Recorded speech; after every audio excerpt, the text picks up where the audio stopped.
बिस्मिल्लाहिर्रहमानिर्रहीम। अस्सलाम वालेकुम। मैं हूं एडवोकेट मोहम्मद इशफाक और आप देख रहे हैं मेरा यूट्यूब चैनल। आज हमने जो इन्फॉर्मेशन आपके साथ शेयर करनी है वो है कि अपने घर के लिए कोई रास्ता मंजूर करवाने का तरीकाकार क्या है। अक्सर औक़ात हमें ऐसी जगह पर रहते होते हैं जहां पर हमें कोई ऐसा मुनासिब रास्ता नहीं मिलता, तो उस रास्ते को मंजूर करवाने के हवाले से पाकिस्तान में जो कानून मौजूद है उसका नाम है द ईज़मेंट एक्ट 1882। इस कानून के तहत सिर्फ हम सड़कें ही नहीं मंजूर करवाते बल्कि आप अपने घर का रास्ता मंजूर करवा सकते हैं।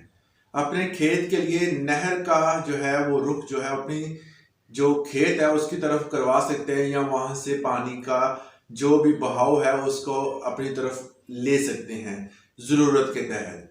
या अपने खेत को कोई रास्ता नहीं लग रहा तो वो रास्ता भी आप ले सकते हैं। या आपका घर किसी ऐसी जगह पर है जिसको करीब तरीन जो रास्ता है वो नहीं दिया गया बल्कि वो रास्ता दिया गया जो कि आपके लिए मुश्किल है, तो आप उस रास्ते को मंजूर करवा सकते हैं जो आपके लिए आसानी पैदा करे।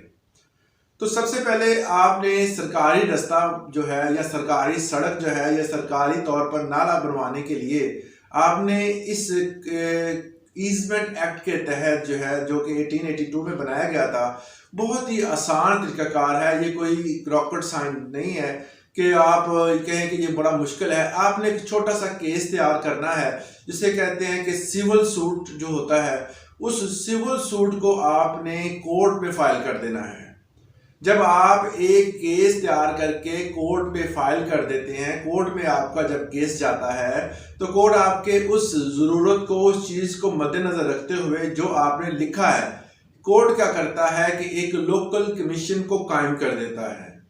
लोकल कमीशन क्या होती है कि चंद ऐसे मोतबर बंदे जो होते हैं उस जगह पर या उस मोहल्ले में या किसी भी जगह से वो ले लिए जाते हैं। आम तौर पर वकला हजरात को ही लोकल कमीशन मुकर्रर किया जाता है।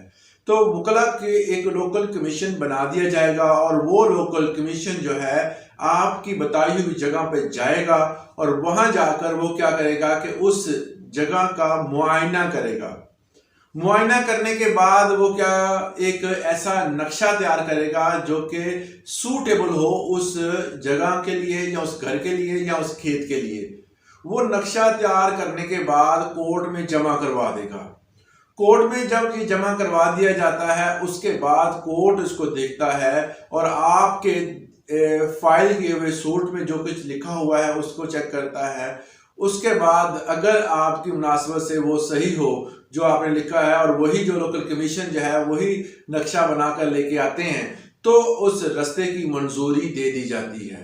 तो ये बड़ा आसान तरीकाकार होता है। इस सूट फाइल करके आप कोई भी रास्ता मंजूर करवा सकते हैं। ये नहीं है कि ये किसी और की प्रॉपर्टी है तो वहां पर रास्ता नहीं मिल सकता। रास्ता मंजूर करवाना जो है वो एक राहदारी जो है मंजूर करवाना जो हर पाकिस्तानी का ये हक है। ईज़मेंट एक्ट 1882 के तहत जो है इसको मंजूर करवाया जाता है और ये इसी चीज की जो है वो आपको इजाजत देता है।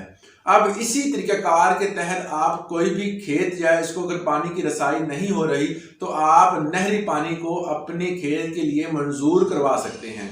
या कोई ऐसा खेत जिसको ज़मीन का कोई भी रास्ता मंजूर नहीं है, उसको दुश्वारी होती है, उसको गुजरने नहीं दिया जाता। आमतौर पर जो रकबा होता है वो एक दूसरे के साथ मिलता जुलता होता है, तो अक्सर रकबे जो होते हैं उनको सही रास्ता नहीं लगता, तो वो जो आसानी के लिए कोई रास्ता अगर मंजूर करवाना चाहते हैं तो वो कहीं चाहे वो किसी और की प्रॉपर्टी है, चाहे वो रकबा किसी और का है, मगर वहां से आपको सूटेबल रास्ता जो होता है वो हुकूमत पाकिस्तान और इस कानून के तहत ईज़मेंट एक्ट 1882 के तहत जो है वो आपको मंजूर करवा के दिया जा सकता है। तो इससे आपके लिए आसानियां पैदा होती हैं। तो ये एक छोटा सा प्रोसेस था जिसको आप फॉलो करके अपने घर के लिए, अपने खेत के लिए, अपने किसी भी प्रॉपर्टी के लिए रास्ता मंजूर करवा सकते हैं। तो आज के लिए इतना ही, इजाज़त दें। अल्लाह हाफिज़।